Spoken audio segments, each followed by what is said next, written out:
Hello, Facebook friends. I'm Martha Williams, and I'm part of the 1440 Multiversity team that schedules and develops the workshops and programs offered through 1440. While the campus is temporarily closed, we are offering webinars and classes through 1440.tv that we hope will offer inspiration, support, and connection during these challenging times.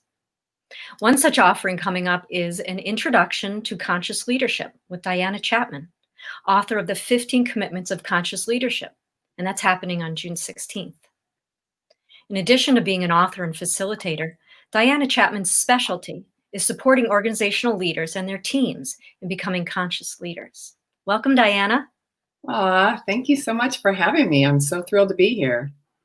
Well, we're glad to have you with us today. Tell us, where are you and what are you focused on these days? Well, I live just outside of Santa Cruz, California, just 2 miles actually away from the 1440 campus here in the Redwood Mountains. And my deep passion is around conscious leadership. And boy, is that up right now more than ever. So we're spending a lot of time not only helping people practice conscious leadership at work, but also at home, especially as people are spending more time with their children and with their partners. And so we're offering more things to support people in all areas. I love that. I love that what would seem to be a niche, of conscious leadership is able to be applied to other people's parts of other people's lives in such a challenging time. So tell us, how do you define conscious leadership, and tell us a bit about why you are so passionate about it? Okay, so my definition of leadership is anyone who wants to take responsibility for their influence in the world, period. And so in my mind, everybody can be a leader. And a conscious leader, to be conscious is to be here now, and to be here now in a non-triggered state. So I'm here, I'm not focused out on the future, I'm not back in the past, I'm here. And I'm here open and present and not closed and triggered. So that's conscious. So a conscious leader is somebody who's here now in a non-triggered, non-reactive state, wanting to take responsibility for their influence in the world. And that could be somebody who's leading an organization. It could be a mother at home or a father at home with their children. It could be a community leader who's working on helping make change at the community level. So that's our practice, is how do you learn to be holding that presence wherever you are making influence? So beyond the boardroom, beyond an office, you're applying these tools. Absolutely. Yes. And so tell us a little bit more about your passion around this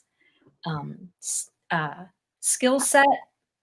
How would you describe it? Yeah, I think it is. It's a set of tools and models that help us learn how to be here. I think if you knew me, you would know I love being in my full aliveness. And I love risking whatever I've got to risk to be in that full aliveness. And when I heard, that like 70% of people at work are in some way disengaged, spending that many hours, it's just heartbreaking for me. And to think, wow, could I help make an impact to help people come back to presence where they access that full aliveness and engagement and really enjoy those many, many hours of their lives collaborating with others. That just sounded like a worthy cause, as well as helping parents and partners learn how to have really beautiful conscious relationships where we get to play and enjoy our collaboration together rather than having drama. So eliminating drama, which ultimately is eliminating suffering, is a big passion of mine. And even more importantly, I think, than all of that is I'm really excited about having a beautiful, healthy earth. And if those of us can be more present and have our full aliveness, we can likely be more stewards of a healthy planet. And that matters a lot to me as well. I love that you include that piece about the earth, because really, right, when we're all leading from that place, we've got to be aware of our environment and our impact on our earth. Yeah, we got to have paradise here. I want to make sure we're taking good care of it. I appreciate also that when you were talking earlier about your definition of conscious leadership, we can kind of, or I can easily fall into, the mindfulness lingo and jargon and consciousness as presence. I love that you include that piece about getting out of drama. Yeah. Yeah. Ultimately, I would say that's my tagline. People say, "What are you up to?" I help people and individuals eliminate drama, or people in teams eliminate drama at home and at work. That's my specialty. And I know I reflect back on all the teams I've worked with in my career, how challenging, how fraught it can be when there's a lot of drama, whether it's coming from the person leading the team or a team member. Yep. As long as we're humans with these wonderful egos, we can get into some drama, not by intention, but by default. And so how do we really pay attention to those patterns so we can lift ourselves out of that reactivity? That's what I'm most excited about. Fantastic. So, how do you go about working with somebody? So, a leader comes to you, an organization comes to you, they say that they would like you to share your work and to bring more of these conscious leadership tools into their setting, into the work they're doing. Okay. Where do you start? Yeah. So let's just imagine, for all of you who are listening, we're actually going to start a coaching session and we're going to start practicing conscious leadership. And so I want everybody to bring to mind some challenge you've got going on.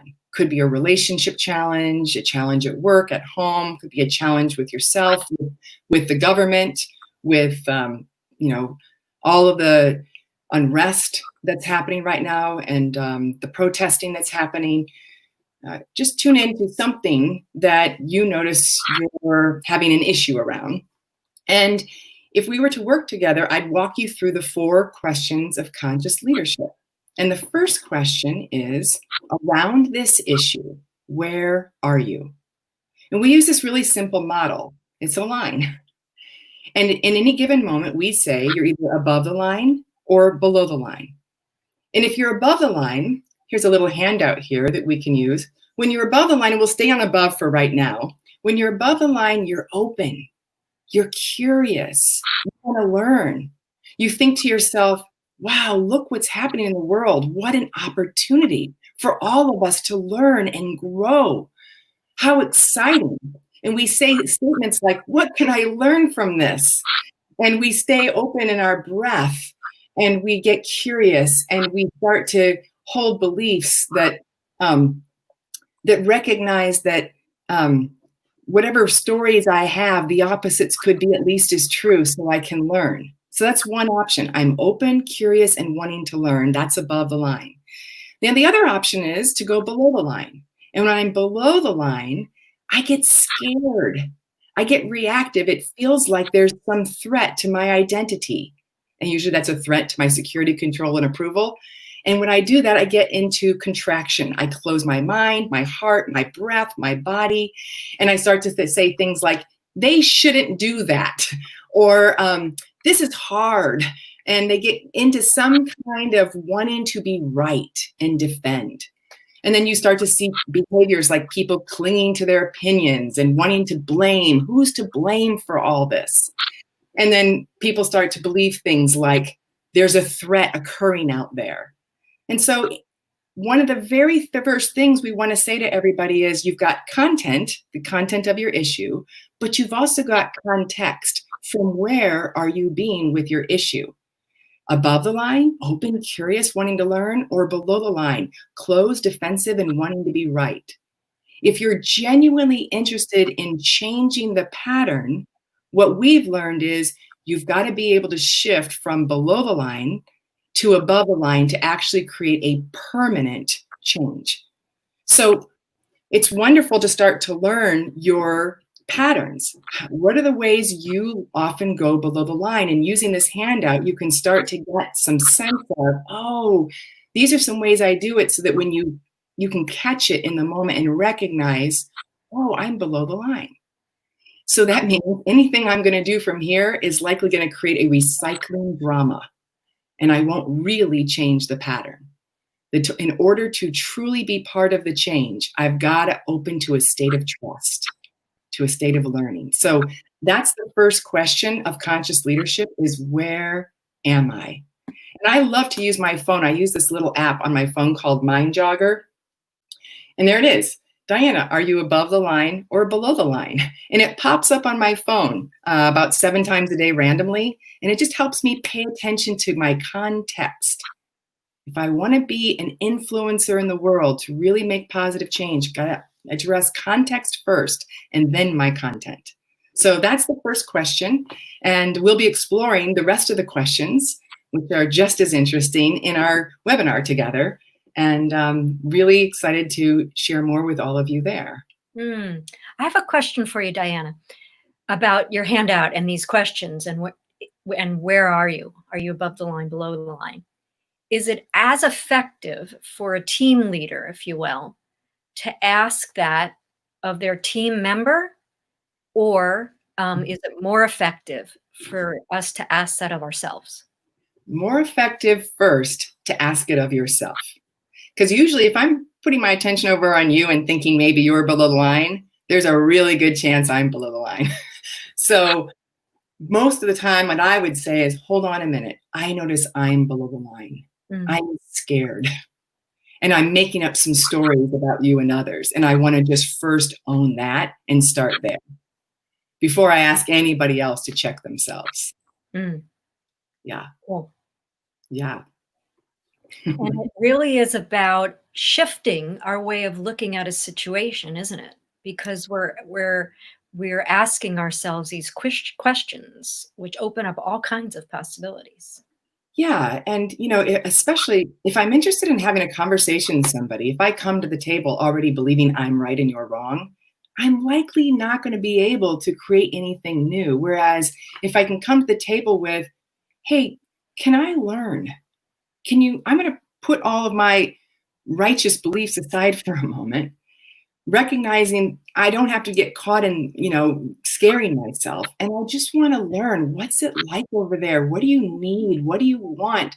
Can you tell me what makes you decide to do the things you do? And what are you wanting to learn from me? And then we can come up with new possibilities. Yeah. It reminds me a lot of relationship work, couples work, about getting curious.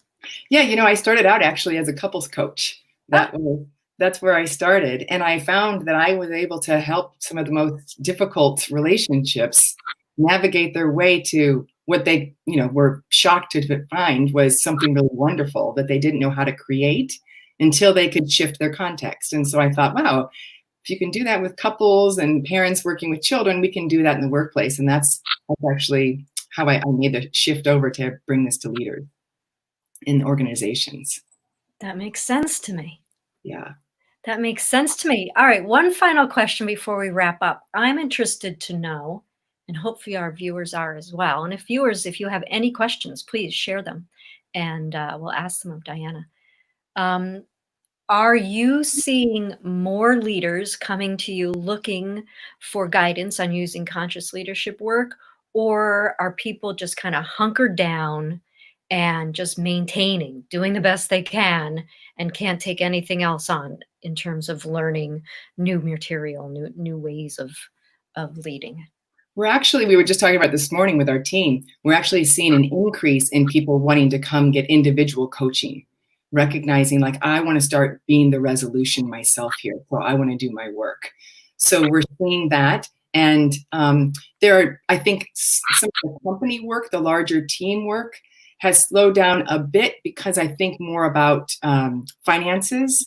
But for those who've got the finances, they're running to us saying, okay, how do we stay present? And then we're also noticing, we've got a large community who've worked with us over the last decade or so. And many of them are reaching out to us saying, these tools have been valuable along the way, but they are really particularly helpful right now. Once the pressure's on, now we can really hold presence. And so they're sending more of their peers and their family and friends over to us because people are noticing, wow, you seem so much more steady in the midst of all this. What's going on? And so they say, well, we've been practicing these 15 commitments and in conscious leadership. And so the word of mouth is helping us a lot. That's encouraging that people are seeking out your work. They're choosing to seek out your work and sort of taking this time, this very challenging time, difficult time, and saying, I want to do it better or I want to do things differently. This is a chance to do that. Yes. Wow. Yes. We're expanding our offerings now for parents. We're bringing different topics in. We're talking about conscious activism and what's it like to really do activism from above the line. And so the conversation is broadening, but the content is exactly the same. We're always walking people through these 4 questions over and over again.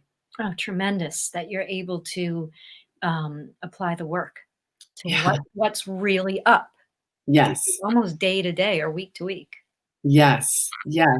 And, human beings tend to get a little more reactive in the midst of a lot of change. So having good tools to use to navigate keeping yourself out of the drama during change is like a life raft for a lot of us.